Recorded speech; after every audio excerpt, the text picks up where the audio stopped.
Hey there, this is Ivory with MunchieGoddess.com, and today I'm going to show you how to make air fryer Steakhouse loaded baked potatoes. These have the fluffy insides with the crispy outsides, just like they make them at the steakhouses. For the ingredients, you'll need 3 russet potatoes, olive oil, coarse sea salt, butter, sour cream, shredded Cheddar Jack cheese, crumbled bacon, and chopped green onion. Start by preheating your air fryer to 400 degrees Fahrenheit and set the timer for 40 minutes. Next, using a fork or knife, poke holes on all sides of the potatoes.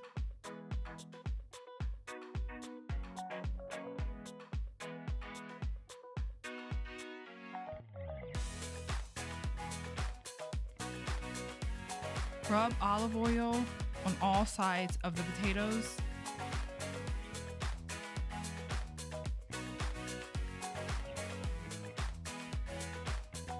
And then sprinkle each potato with some sea salt on all sides.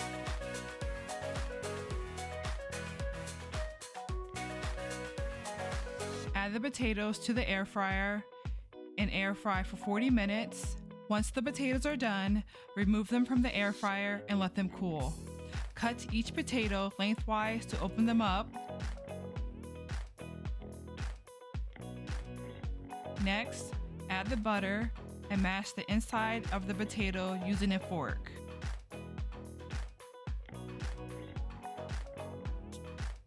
Next, top with sour cream, cheese, bacon crumbles, and green onion. Then enjoy as a side dish for your steak, chicken, or fish. Thanks for watching.